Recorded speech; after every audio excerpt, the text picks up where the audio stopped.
My name is Noah Candler, and I'm 35 years old. For 7 years, I was the backbone of Peterson & Associates, a mid-sized consulting firm in downtown Chicago. I wasn't the loudest guy in the room or the one schmoozing clients at expensive steakhouses on Michigan Avenue. I was the guy who made things work. When projects were falling apart and deadlines seemed impossible, they called me. When new hires needed training and guidance, I stepped up. When the company needed someone reliable, I was there. I had a corner office on the 14th floor with a view of Lake Michigan. My salary was decent, around $85,000 a year, and I had built solid relationships with our biggest clients. Companies like Hartwell Industries and Northern Trust relied on my expertise. I wasn't flashy, but I was indispensable, or so I thought. Everything changed on a cold Monday morning, December 2nd, 2024, when they hired Sloan Whitaker. She walked into our offices wearing a designer suit that probably cost more than most people's monthly rent. 29 years old, blonde, with the kind of confidence that comes from never having to prove yourself the hard way. Her resume was decent. 3 years at a mid-sized firm in Nashville, including 2 successful project completions. But what struck me was how quickly she landed a senior consultant position after just 1 interview. If you enjoy stories of cold-blooded revenge and gripping plot twists, like this video and subscribe to the channel now. There are brand new, unreleased stories here every day, each one more intense than the last. Malcolm Hawthorne was our executive director, a 52-year-old divorced man who had been running the company for the past decade. He was smart, successful, and usually fair in his dealings with employees.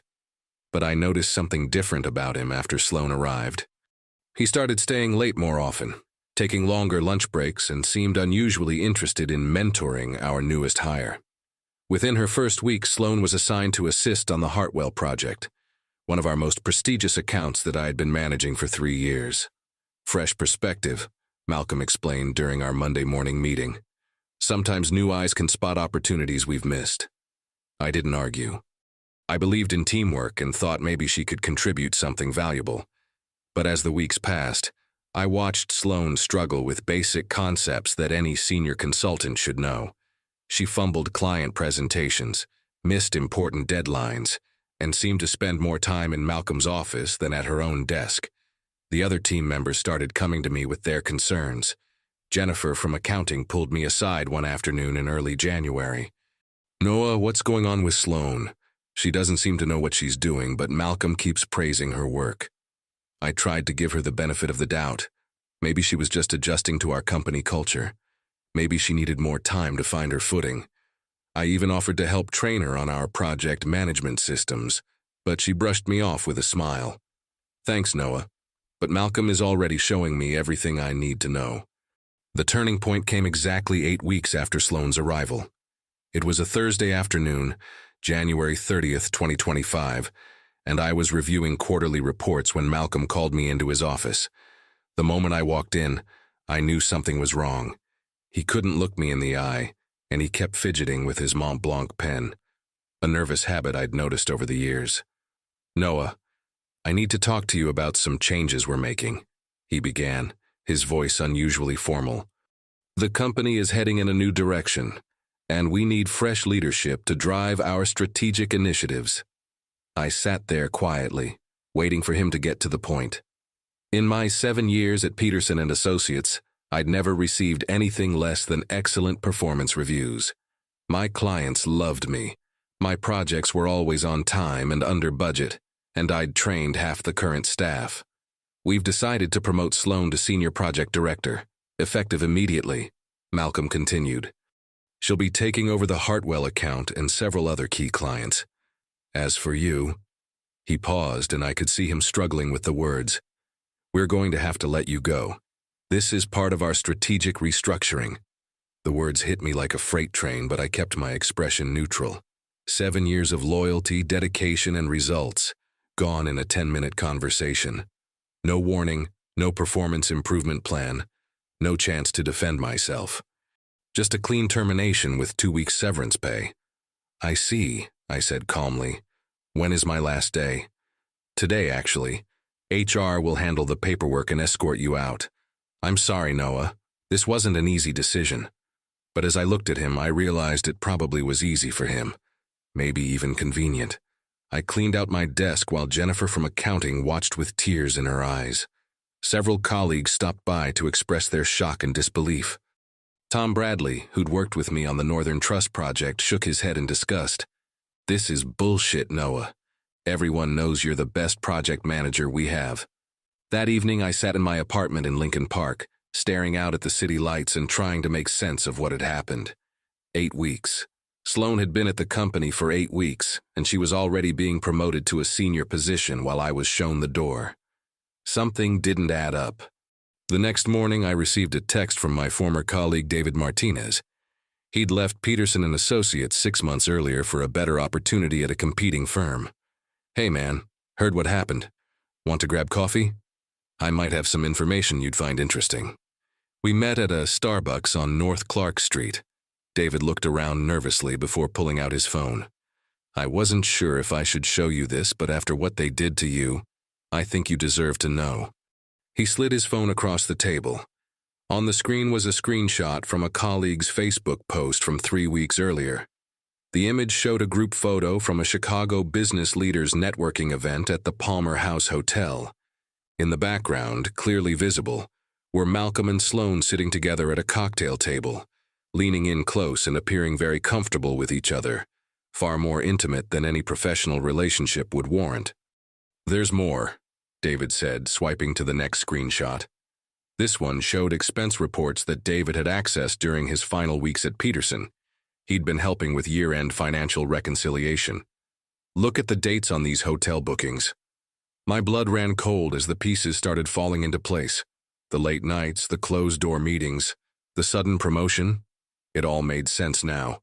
But I needed more evidence before I could act. David, do you still have contacts in HR at Peterson? He nodded. Sarah Mitchell and I keep in touch. She was pissed about your termination. Said it came down from Malcolm directly. No discussion with the HR committee. Over the next 2 weeks, I quietly gathered information. I reached out to former colleagues, carefully reviewed professional networking posts, and cross-referenced publicly available information about industry conferences and events that Malcolm and Sloan claimed to have attended. The evidence was building. Malcolm and Sloan had attended at least 3 industry events together since mid-December, always with coordinated travel arrangements. Each time, their expense reports showed they stayed at the same hotels and attended the same sessions. But more telling was the pattern of joint bookings and shared transportation that Jennifer had uncovered in the accounting records. But the smoking gun came from an unexpected source. Jennifer from accounting reached out to me on a Friday evening. Noah, I probably shouldn't be telling you this, but I processed the expense reports. Malcolm approved Sloan's travel to a conference in Milwaukee during her 3rd week, which violates our policy that new senior hires must complete orientation and initial project assignments before business travel. But more importantly, Malcolm attended the same conference, and I noticed their hotel reservations were made as a single booking. I thanked Jennifer and hung up the phone. I now had everything I needed: timeline inconsistencies, policy violations, clear evidence of favoritism, and what appeared to be fraudulent expense reporting. But more importantly, I had evidence of Malcolm abusing his position of power to benefit someone he was personally involved with. I spent the weekend organizing everything into a comprehensive dossier. I'm a project manager by nature, so I approached this like any other critical deliverable. I created a timeline, cross-referenced dates and locations, and compiled all the evidence into a professional presentation that would make any consultant proud. The dossier included expense report irregularities totaling over $4,000, policy violations regarding new hire travel procedures, and clear evidence of favoritism in project assignments. I documented how Sloan had been given high-profile clients despite her limited experience with our specific industry verticals, while experienced team members were passed over for advancement opportunities.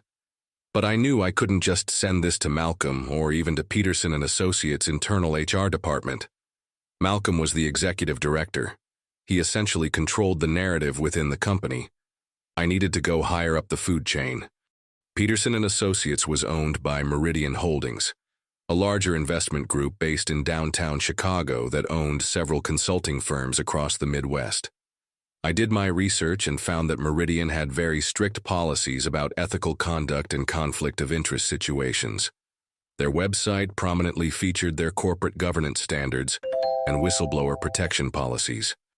On Monday morning, I sent the entire dossier directly to Meridian's compliance department, along with a cover letter explaining the situation. I made it clear that I wasn't seeking revenge or trying to cause trouble. I was simply reporting what appeared to be serious violations of corporate policy and fiduciary responsibility.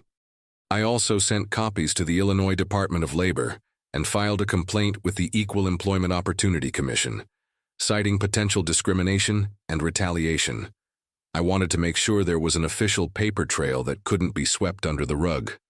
Then I waited. I didn't call anyone at Peterson & Associates. I didn't reach out to former colleagues asking for updates. Simply went about my business applying for new positions and networking within the Chicago consulting community. The first sign that my actions had consequences came 4 days later. David called me, barely able to contain his excitement. "Noah, you need to hear this. Sarah from HR just texted me. There are investigators from Meridian Holdings in the building. They've been there since 8 a.m., and they've been interviewing everyone. Apparently, the investigation was thorough and methodical. Meridian took these kinds of allegations seriously. They had to, given their fiduciary responsibilities to their investors and clients. Over the course of a week, they interviewed the entire staff, reviewed financial records, and examined all travel and expense documentation going back 6 months. The results spoke for themselves. Sloan's expense reports contained numerous irregularities and policy violations. Malcolm had approved expenses and travel arrangements that violated company guidelines and created obvious conflicts of interest. More damaging was the discovery that 2 major clients, including Hartwell Industries, had specifically requested to work with me on their upcoming projects, requests that Malcolm had apparently ignored while assigning the accounts to Sloan. By the following Friday, the hammer fell. Jennifer texted me with updates throughout the day. Sloan was called into a meeting at 9 a.m. and hasn't been seen since. Security is cleaning out her office. 2 hours later, Malcolm just left the building with a box of his personal items. Word is he's been terminated effective immediately.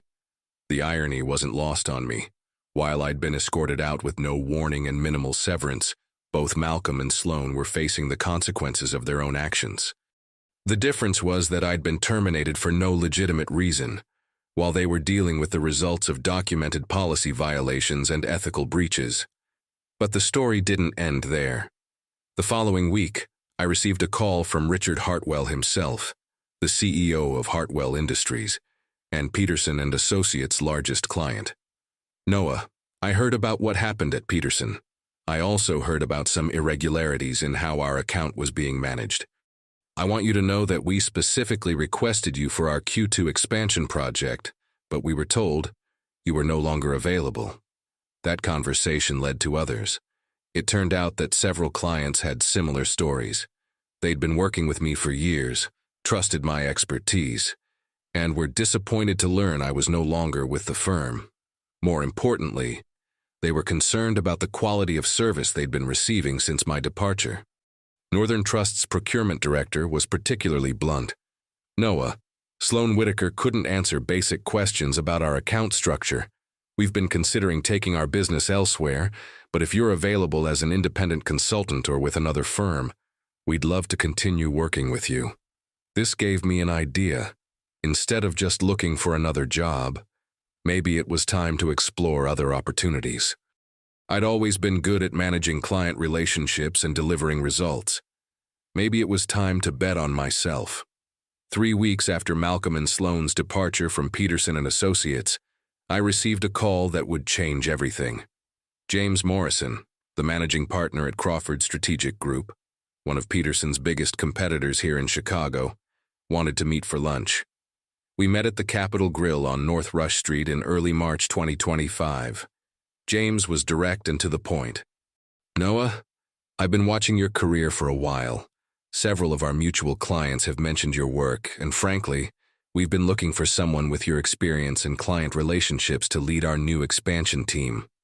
The offer was substantial, $150,000 annually, a significant increase from what I'd been making at Peterson, plus performance bonuses, full benefits, and the opportunity to build and lead my own team. But the best part was the client list they wanted me to manage. We've already had preliminary discussions with Hartwell Industries and Northern Trust, James explained.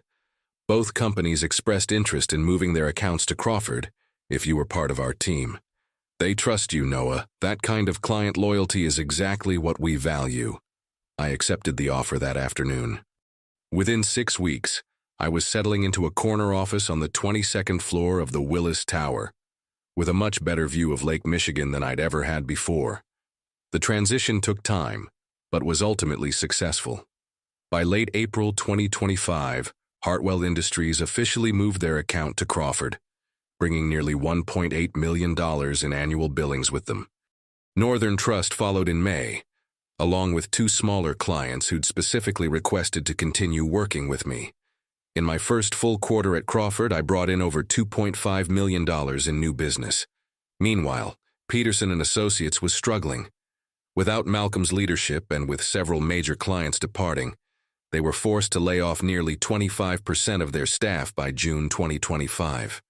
The Meridian Holdings investigation had concluded with significant fines and mandatory compliance training for all remaining employees. The company's reputation in the Chicago consulting market was severely damaged.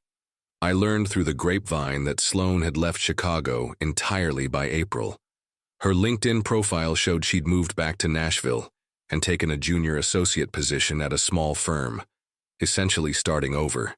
Malcolm's situation was worse. Word was that he was facing potential legal action from Meridian for misuse of company funds and breach of fiduciary duty. But here's the thing that made this whole experience so satisfying. I never had to do anything vengeful or unprofessional. I simply documented the truth and reported it through proper channels. Malcolm and Sloan destroyed themselves through their own unethical behavior. I just made sure the right people knew what was happening. By July 2025, I was promoted to Senior Managing Director. My team had grown to 8 consultants, and we were handling some of the most prestigious accounts in the city. I was making more money than I'd ever imagined, working with clients who respected my expertise, and leading a team of talented professionals who actually wanted to learn and grow. The final piece of satisfaction came just 2 weeks ago, when I received a LinkedIn message from Jennifer, my former colleague from Peterson and Associates. She'd been laid off during their downsizing and was looking for new opportunities. I was happy to bring her onto my team at Crawford, with a 30% salary increase and much better growth prospects. During our first coffee meeting as colleagues again, she shared some interesting news. You know, Noah, after everything that happened, people at Peterson started calling what you did the Candler method. Quiet, professional, and absolutely devastating. Malcolm and Sloan thought they could play games with people's careers, but you showed them that actions have consequences. I never set out to destroy anyone or get revenge in the traditional sense. I simply refused to accept an injustice and took appropriate action through proper channels. The fact that Malcolm and Sloan faced consequences for their behavior wasn't revenge. It was accountability. Sometimes the best response to betrayal isn't anger or retaliation. It's professionalism, patience, and letting people face the natural consequences of their choices.